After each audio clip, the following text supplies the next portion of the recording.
반갑습니다. 저는 현재 미국 텍사스주에서 A&M 한인학생교회를 섬기고 있고요.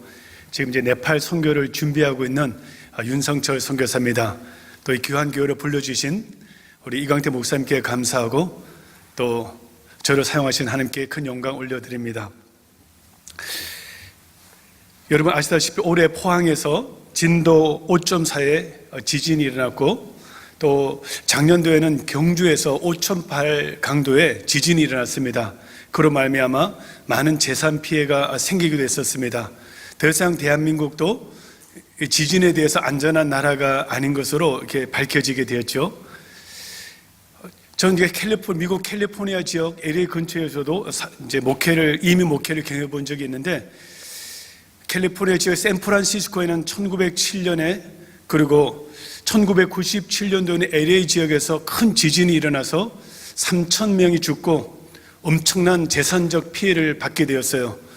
더 무서운 것은 지진학자들이 말하기를 LA 지역에 또 큰 지진이 일어날 거라고 예고하고 있습니다. 그래서 그쪽을 떠나서 텍사스로 이사 오신 분들이 꽤 많습니다.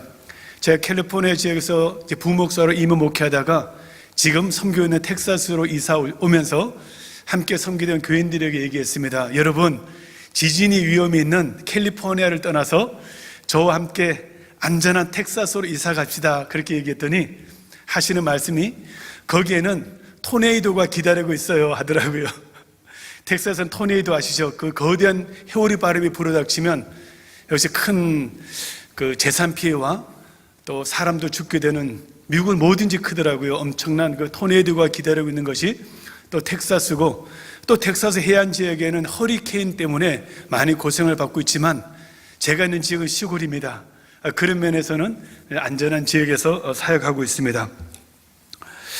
이 말씀을 들은 이유는 오늘 저와 여러분 이 필라델피아 지역이 지진이 굉장히 많이 발생하는 지역입니다. 역사적으로 7번이나 대지진, 강도 7.0 이상의 큰 지진이 일어났고 수없는 지진이 많이 일어나서 많은 사람들이 이 필라델피아 지역을 떠나서 다른 곳으로 이주하게 되었어요. 주 17년경에는 대지진이 일어나서 이 지역은 완전히 초토화됩니다. 그럼에도 불구하고 AD 90년경에 로마 황제의 지원을 받아서 이 도시를 완전히 재건하게 됩니다. 사람이 살기 어려운 이 필라델피아 지역에 왜 이렇게 도시가 건설되어 있을까요? 그만큼 중요한 이유가 있을 것입니다. 이 필라델피아 지역은 소아시아 7교회 중에 가장 동쪽에 위치합니다. 그리고 그 당시 로마 문명권, 헬라 문명권 중에서 가장 동쪽에 위치한 도시였습니다. 즉 서방과 동양을 이어주는 관문 도시가 필라델피아 지역이었습니다. 그래서 일찍이 이 필라델피아 이 도시를 건축한 사람은, 그 왕은 그 위대한 헬라 문화와 헬라어를 동방에 전파하기 위해서 이 필라델피아 지역을 건설했고요. 이후에는 이 필라델피아가 동서무역의 거점이 되었습니다. 이 필라델피아 지역의 그 별명이 Gateway to the East. Gateway to the East는 동방으로 향하는 열린 문이라는 뜻입니다. 열린 문, 오늘 본문에 보면 열린 문이라는 표현이 반복적으로 등장하고 있습니다. 즉 예수 그리스도께서 여러분이 이미 아시는 것처럼 이 계시록에 등장한 이 소아시아 7교회, 예수님은 그 지역의 특색에 맞게 자신을 소개하고 있습니다. 그 지명이라든지 이름이라든지 그 지역의 특색을 통하여 예수 그리스도께서 놀라운 계시들을 하고 있는 모습을 보게 되는데, 예수님은 이 지역 열린 문, 필라델피아의 별명이 동방으로 향하는 게트웨이 열린 문이라면 예수 그리스도께서는 이 필라델피아 이 지역에 필라델피아 교회를 세운 이유는 예수 그리스도의 사랑과 복음을 증거하기 위한 열린 문으로 필라델피아 교회를 세우셨다는 것입니다. 여러분, 지진이 많은 도시에 건축을 하려면 어떻게 해야 됩니까? 첫째는 기초가 튼튼해야 됩니다. 그리고 기초만 튼튼해서는 안 됩니다. 특히 고대 건물에 있어서는 기초도 튼튼해야 되지만 기초가 튼튼하다 할지라도 이것이 허술하면 건물이 무너집니다. 무엇입니까? 기둥입니다. 튼튼한 기초 위에 양 기둥을 든든히 세울 때 어떤 강진이 일어난다 할지라도 쓰러지지 않은 견고한 건축물이 될 수 있습니다. 영적으로 볼 때 이 소아시아 지역에도 영적인 대지진이 불어닥쳤습니다.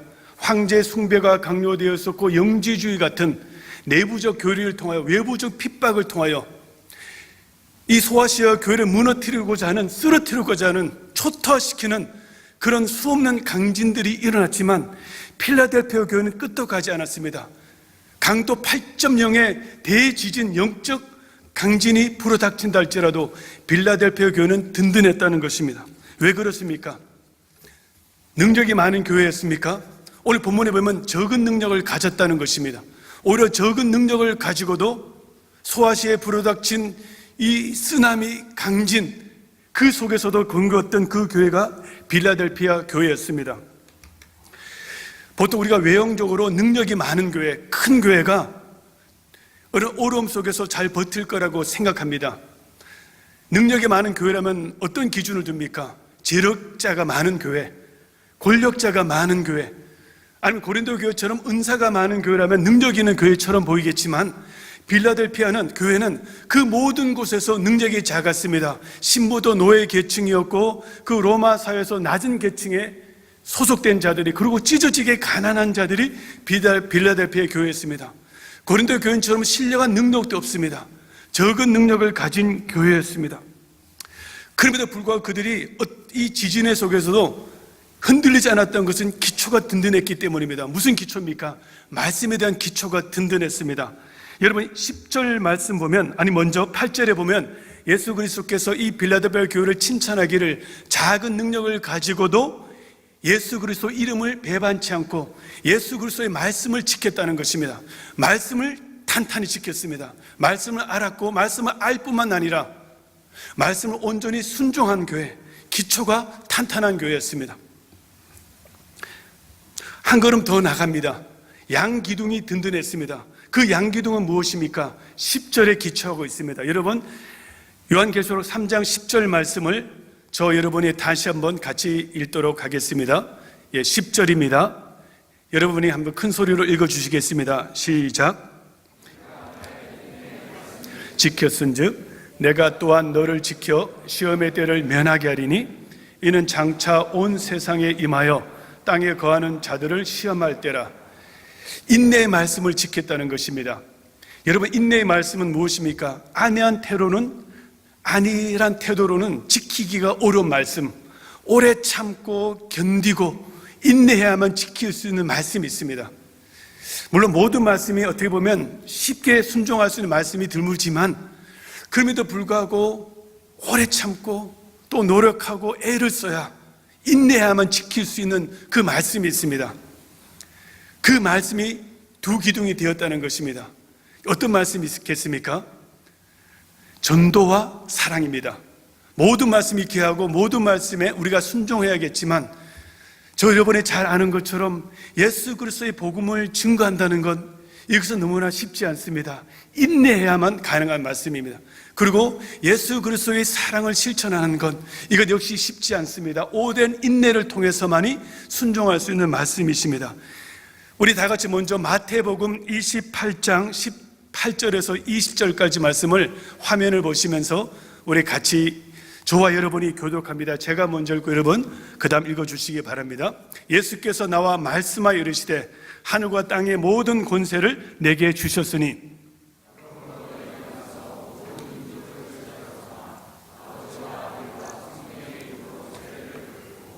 내가 너에게 분부한 모든 것을 가르쳐 지키게 하라. 볼지어다. 같이 읽겠습니다. 내가 세상 끝날까지 너희와 항상 함께 있으리라 하시니라.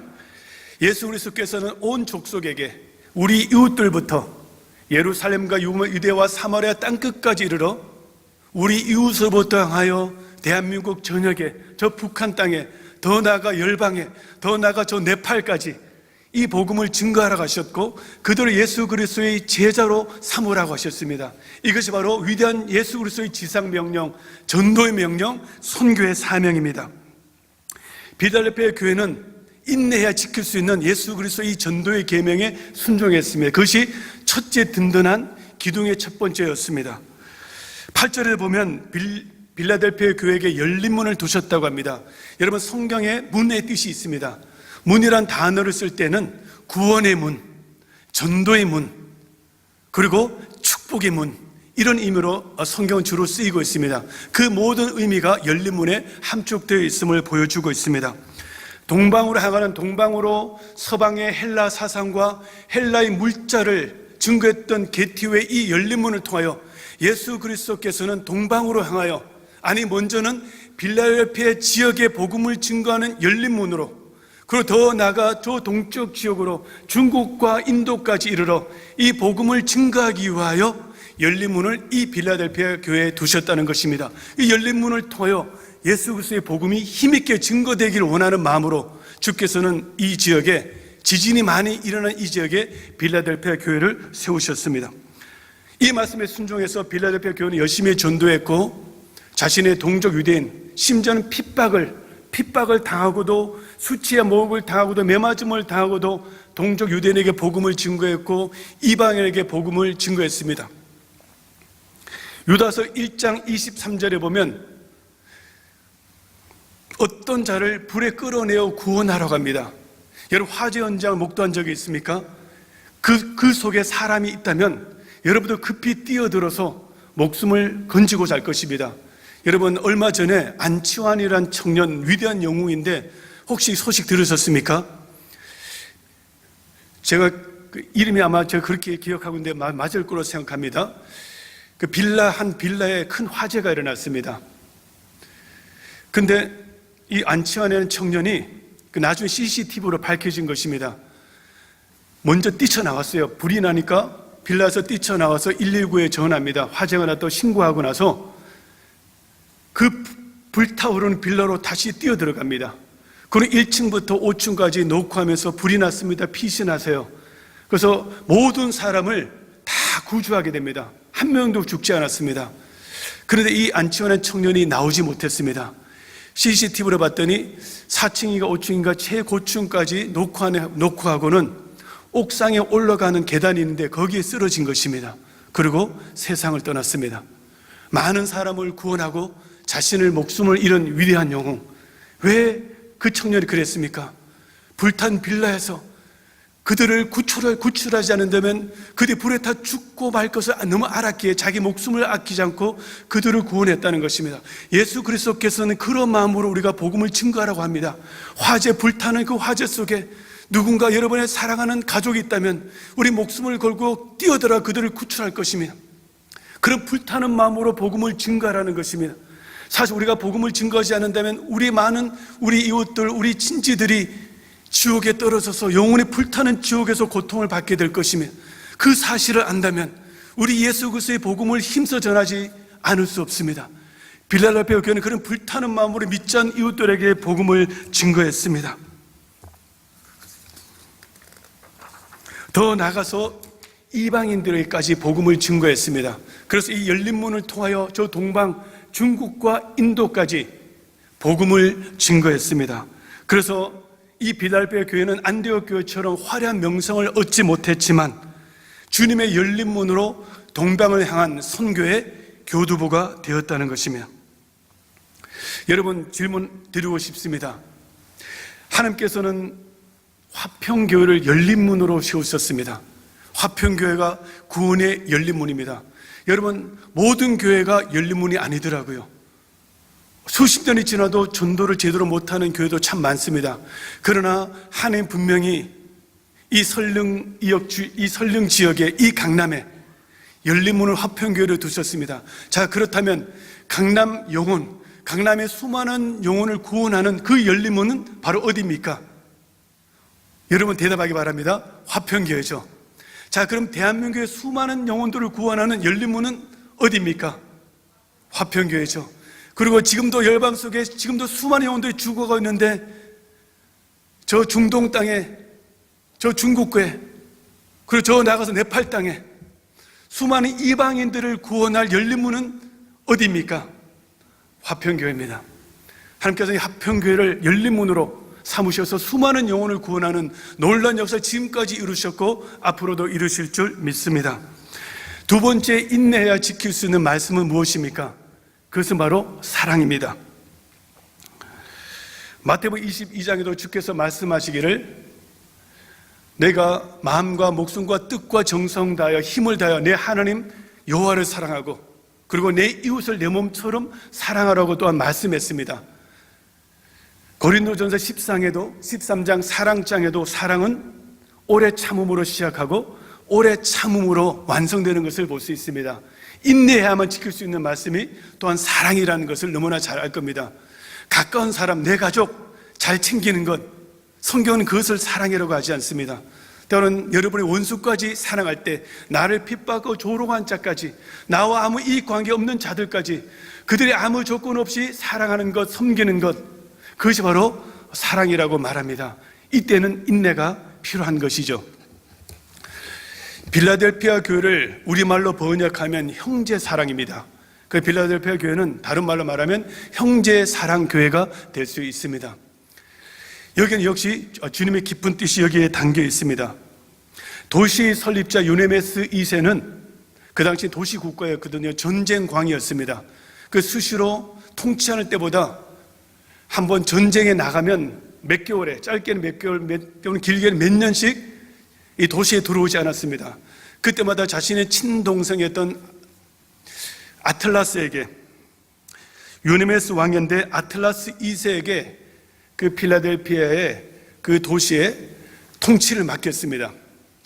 그런데 어느 날도 이 유네메스 왕이 이제 정복 전쟁에 나갔을 때 그 당시 전 세계를 석권했던 로마가 그의 동생이었던 아틀라스 2세에게 사신을 보냅니다. 그리고 설득합니다. 형을 배반하고 이 도시를 나에게 바치라.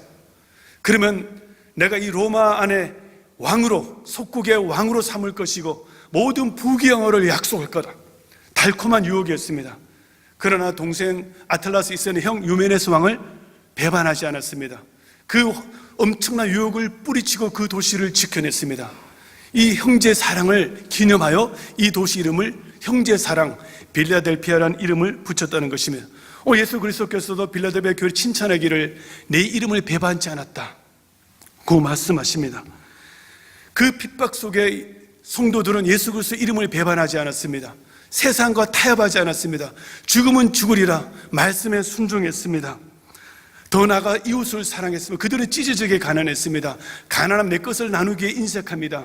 그러나 그들은 내 먹을 양식, 내 가족이 먹을 양식은 오래 참음으로 인내했고, 그리고 나보다 더 가난한 영혼 어려운 이웃들에게 내 양식을 나누어 주었습니다. 그리스도의 사랑을 섬김으로 베풀었습니다.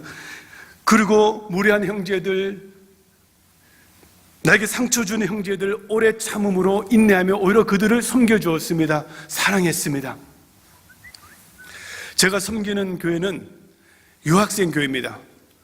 이름이 학생교회인데 정말 100% 유학생입니다. 근데 학생교회는 유학생이다 보니까 한 4년 지나면 성도의 90%가 바뀝니다. 5년이 지나면 거의 98%가 바뀝니다. 이 유학생교회가 이게 선교사의 마음으로 사역해야 되더라고요. 보통 여름에 신입생들이 이제 많이 오게 되는데 그들을 섬겨줘야 됩니다. 아파트도 구해주고 자동차 사는 것도 구해주고, 이런 섬김을 통해서 그들이 교회로 오게 되고 교회를 통해서 구원받게 되는 예가 참 많은데, 오래전에 어떤 청년이 있었습니다. 그는 교회를 다니지 않은 친구였고 그 교회의 도움을 받아서 아파트 구하고 차를 구하기 위해서 교회에 손을 내밀었고, 근데 이 친구는 굉장히 까다로웠어요. 별명이 까칠영진이라고 굉장히 까다로운 친구였는데 아파트를 구할 때도 차를 구할 때도 쉽게 구하지 않고, 그 좋은 차를 구하기 위해서 섬기는 그분은 저 휴스턴까지 몇 번이나 갔다 와야 되고 그렇게 까다롭게 굴었어요. 그럼에도 불구하고 실은 내색하지 않고 그 영혼을 끝까지 섬겨줬습니다. 그런데 그 친구가 감동받았어요. 교회에 나오는 말을 하지 않았음을 불구하고 학생교회 성도들의 그 섬김이, 그 사랑에 감동받아서 스스로 교회를 다녔고 나오기 시작했고, 그가 까칠했지만 처음에 새가족 공부할 때 저를 굉장히 힘들게 했어요. 그 까다로운 질문을 너무 많이 해서. 그가 드디어 예수님을 인격적으로 만나고 신앙에 자라서 교회 리더가 되고 또 다른 신입생을 섬기게 되고 졸업해서도 학생교회를 위해서 이렇게 후원하는 귀한 일꾼이 되었다는 것이며, 한 영혼의 사랑을 섬길 때, 그래서 앵무새처럼 기계처럼 복음을 증거해서는 물론 그것도 필요합니다. 우리가 노방 전도도 필요하고 전도 폭발 사역을 통해서 닥치는 대로 복음을 전할 필요가 있습니다. 또 그를 통해서도 하나님 역사하십니다. 그런 방법을 통해서 구원받는 것은 평균 1%더라고요. 중요한 것은 우리가 영혼을 섬길 때, 그리고 또 사랑의 섬김만 갖고 그가 구원받지는 않습니다. 그리스도의 사랑을 인내하며 오래 참음으로 한 영혼을 섬기고 그의 마음이 활짝 열릴 때, 그 복음이 증거될 때, 그때 한 영혼이 구원받게 되는 것입니다. 그것이 바로 사랑이라는 것입니다. 결국 사랑과 전도는 분리되지 않는 것을 보게 됩니다. 성도 여러분, 선교를 정의하는 여러 가지 정의들이 많지만 저는 전도 더하기 사랑을 선교라고 정의하고 싶습니다. 그래서 사랑의 섬김을 통하여 한 영혼을 구원하여 제자 삼는 것, 그것이 선교인 것입니다. 선교는 주님의 지상 명령입니다. 그럼에도 불구하고 화평교회 성도들과 달리 선교를 어려워하고 있는 것을 많이 보게 됩니다. 선교는 교회를 대표해서 소수만 다녀오거나, 어떤 분은 자신은 전도는 자신 없고 사랑만 하겠답니다. 여러분, 양기둥은 전도와 사랑입니다. 사랑만 하면, 전도의 기둥이 없으면 그 건물은 무너집니다. 어떤 분은 모든 직업이 성직이라고 합니다. 맞습니다. 기독교 세관이 발전해서 목회자만 성직이 아니라 여러분이 하나님의 영광 위에 일하는 모든 가정에서, 직장에서 주의 영광에 하는 그 모든 행위들이, 일들이 바로 성직입니다. 근데 이것이 너무 강조되다 보니까 내가 성직이니까 내가 하는 일 자체가 성실하게 정직하게 하면 이것이 선교사의 삶이라고 선교하지 않습니다. 그것이 귀합니다. 선교사의 삶이 귀합니다. 사랑으로 섬기는 것이 귀합니다. 그러나 그것이 전도하지 않은, 선교하지 않은 핑계는 되어서는 아니 될 것입니다. 가장 중요한 것은 한 영혼을 사랑을 섬기고 우리가 모든 삶의 영역에서 선교사의 사적 삶을 살아야 됩니다. 타협하지 않고 정직하게 성실하게 섬김의 본을 보일 때 불신자도 존경하는 그 삶을 살아나가면서 우리 힘써 이 복음을 증거할 때만이 대한민국의 복음화 될 것이며 열방이 주께 돌아와 하나님께 큰 영광 돌리게 될 것입니다. 많은 어려운 가운데도 선교에 헌신한 교회는 반드시 부흥합니다. 그러나 선교하지 않은 교회는 열정도 상실하고 사랑도 결국 식어지고 역사 속에 사라지고 있는 것을 보게 됩니다. 여러분, 주님의 이 전도의 명령과 이 사랑의 계명에 순종하는 자에게 주께서 축복을 주십니다. 시간상 간단하게 말씀드리겠습니다. 첫째는 열린 문의 축복을 주시면, 오늘 본문에도 열면 닫을 자고 닫으면 열 자가 없는 권세를 주셨다. 우리 이사야 22장 말씀을 우리 화면에 열어주시기 바랍니다. 이 말씀은 성전 창고의 열쇠를 열고 닫을 권세를 구약에 의미하고 있습니다. 예수 그리스도께서는 열림을 두셨다고 하심은 예수 그리스도의 사랑의 계명과 이 전도의 사명에 곧 선교의 말씀에 순종할 때 열린 문의 축복을 주신다는 것이며 하늘 창고의 문을 활짝 열어주신다는 놀라운 축복의 말씀을 허락하고 계십니다. 이 놀라운 축복을 이미 받으셨고 앞으로 더 받기를 원합니다. 여러분의 가정에서 그것이 직장이든 건강이든 사업이든 승진이든 영적인 거든 범사에 넘치는 축복이 예수 그리스도의 선교의 말씀에 순종함으로 충만히 누르시는 여러분 되시기를 예수 그리스도 이름으로 축원합니다. 10절 말씀 보면 환난에서 보호해 주신다고 합니다. 그리고 면류관을 빼앗기지 아니하리라 하리라. 면류관을 주신다고 말합니다. 12절 말씀 보면 하늘나라의 기둥으로 세우신다고 합니다. 그리고 그 기둥에는 성부 하나님의 이름, 그리고 예수 그리스도의 이름, 새 예루살렘의 이름. 예루살렘은 거룩한 신부의 모습입니다. 거룩한 신부는 누구입니까? 예수 그리스도의 사랑의 계명과 전도의 이 명령에 순종하는 자가 거룩한 신부고 그가 새 예루살렘이며 그 이름을 기록해 주신다는 것입니다. 하늘나라의 기둥으로 세우신다는 것, 얼마나 놀라운 축복입니다. 축복입니까? 더 나아가 이것은 하나님께서 이 땅을 살아갈 때 여러분을 하늘나라의 기둥 같은 일꾼으로 세우신다는 것입니다. 세상에서는 금수저를 씁니다. 학벌도 좋고 배경도 좋은 금수저를 일꾼으로 쓰신다면 하나님나라는 전혀 그렇지 않습니다. 가정 배경이 보잘것없고 배우지 못했다 할지라도 가진 거 없다 할지라도 예수 그리스도의 사랑의 계명과 그리고 이 전도의 사명에 순종하는 자, 하늘나라의 기둥 같은 일꾼으로 세우고 계십니다. 이 놀라운 축복을 받으시는 여러분 되시기를 예수 그리스도 이름으로 축원드립니다. 말씀을 정리하겠습니다. 여러분, 우리 이름은 크리스찬입니다. 크리스찬은 예수 그리스도의 사랑과 예수 그리스도의 복음을 전한 자의 호칭입니다. 우리가 복음을 증거하지 않는다면, 예수 그리스도의 사랑을 인내하며 그렇게 사랑을 나누지 않는다면 우리는 크리스찬이라는 이름을 사용해서는 아니 될 것입니다. 그저 교회에 다니는 사람으로 만족해야 될 것입니다. 우리가 이 시대를 변화시키는 진정한 그리스도인이 되기를 원한다면 인내하며 복음을 증거해야 됩니다. 오래 참음으로 사랑을 나눠야 됩니다.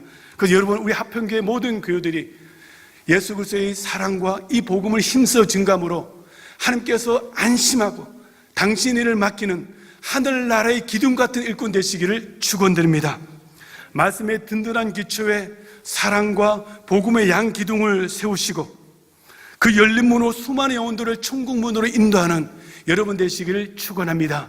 이 열린 문을 통해 하나님이 주신 놀라운 축복을 받고 그 축복을 열방 속에 흐르게 하는 여러분 되시기를 축원합니다. 기도하겠습니다. 아버지 하나님, 우리 교회와 나의 신앙을 흔들고 무너뜨리는 어떤 영적 지진이 닥쳐도 결코 무너지지 않은 튼튼한 신앙인이 될 수 있도록 축복하여 주옵소서. 아버지, 사랑이 열린 문입니다. 전도가 열린 문입니다. 이 위대한 계명과 지상 명령에 순종하는 저희들 되게 하여 주옵소서. 우리 적은 시간 재능으로 그리스도의 사랑과 복음을 지금부터 나누고 헌신하는 화평교회 모든 교우들, 아니 지금까지 그렇게 헌신해 왔습니다. 앞으로를 그렇게 다짐하고 헌신하는 우리 모든 화평교회 교우들에게 하늘나라의 기둥하듯 일꾼으로 영원토록 세워 주옵소서. 하나님, 우리에게 주시는 사명의 문으로 전도와 사랑을 문 영혼을 천국 문으로 인도하는 하늘나라의 기둥 같은 일꾼 되게 하시고, 이 사랑의 계명과 전도의 사명에 순종하는 저희들에게 천국의 열린 문을 허락하셔서 아버지, 소원하 기도한 것들이 넘치게 공급받게 하시고 아버지, 많은 영혼들을 의의 길, 생명의 길, 축복의 문으로 인도하는 저희 모두가 될 수 있도록 축복하여 주시옵소서. 감사드리며 지금 살아계신 예수님의 이름으로 기도합니다. 아멘.